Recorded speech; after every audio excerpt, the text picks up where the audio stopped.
So, as with always, with what Russia gets up to in this war, one should never underestimate the harm they can do, the pain they can cause, but there are limits to it.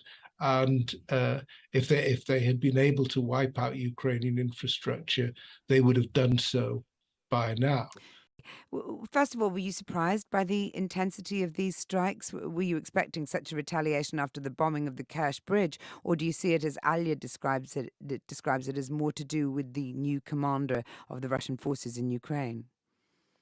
Oh, I think this. I think both reflect Putin's concern at his developing weakness, and the symbolic blow of the attack on the Kerch Bridge was bound to get some sort of response. It had been demanded by hardliners in Russia. Putin said last night that it was a terrorist act against civilian infrastructure. He was going to do something, and I guess this was the most likely sort of response. He said it was retributive this morning, which suggests this is not necessarily going to keep on going. I think there's limits actually to how many missiles he's got to keep this going. But I think the basic point was that it was vengeance for something which has embarrassed him. It's painful, but it's not necessarily a new strategy in the war that will lead to many more new developments.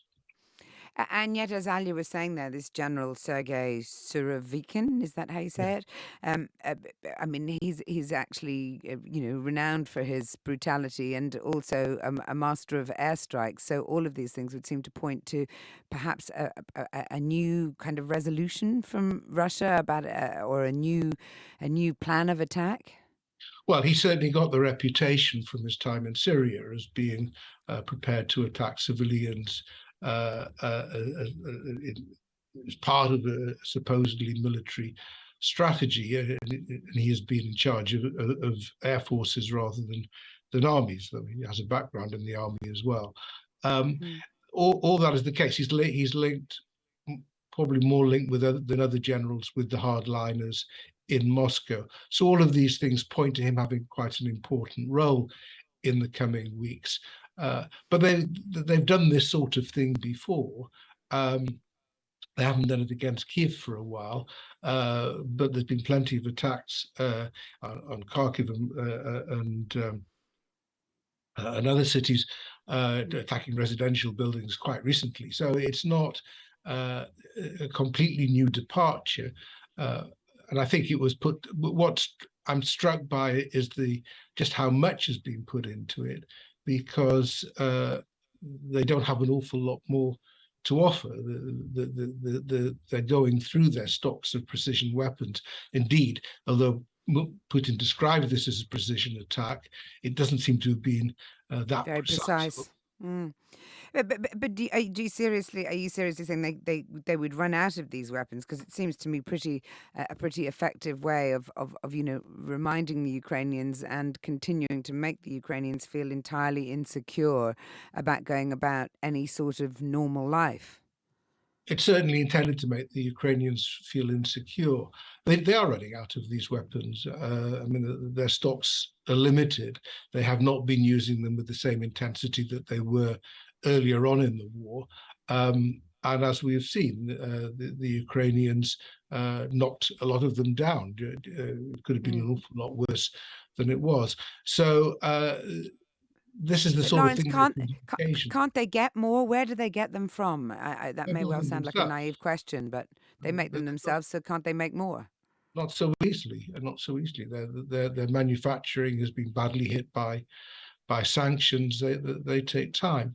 They have been buying sort of drones from the Iranians, which have also been used against civilian targets, but again, they're more limited. So, as with always, with what Russia gets up to in this war, one should never underestimate the harm they can do, the pain they can cause, but there are limits to it.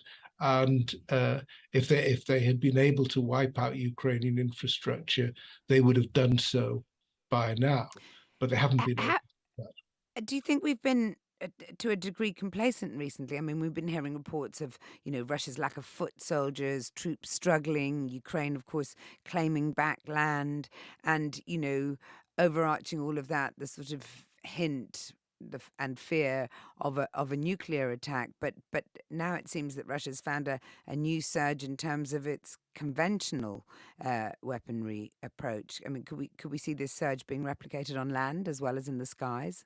No, and that's part of the Russian problem because, I mean, they have surged. I mean, they've gone for mobilization. Now, that was supposed to have the same effect, but that's suffered all sorts of structural problems as they've tried to bring in more forces. They don't have the kit for them. They don't have the training for them. Some of those who've been mobilized seem pretty mutinous. And the basic problem is, no, they can't turn around the war in Kherson and Luhansk now. The fighting is tough. Again, one shouldn't be complacent or pretend it's getting easy for the Ukrainian forces, but they're still winning. And Russia faces quite a serious challenge, especially in Kherson, where they've got so many troops that are going to find it increasingly difficult to evacuate their positions if Ukrainian bombardments on them continue. It has to be kept in mind that there's two very different strategies at work here.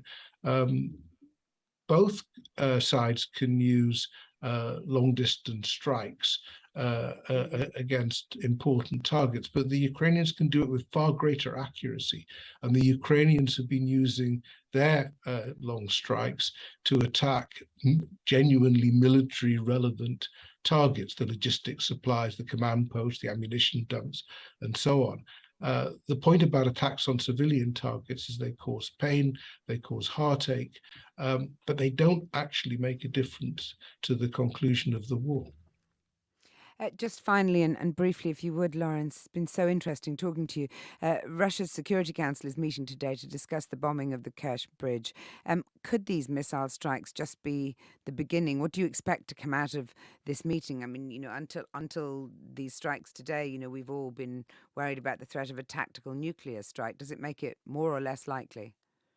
No, I think this is the result of the security. Well, I mean, they started before the Security Council meeting, but I think this is largely what it was about. The tactical nuclear strikes don't solve any more problems for Putin than this does. In fact, the fact that I mean, these are some of the same missiles that could be used for such strikes, and the fact that some of them have been knocked down indicate one of the difficulties that they might face in executing one of those strikes effectively. I think the tactical nuclear stuff is something to worry about again, but most of this is distraction from the main logic of the war, which is the Ukrainians are in a better shape to take back territory than the Russians are to hold it.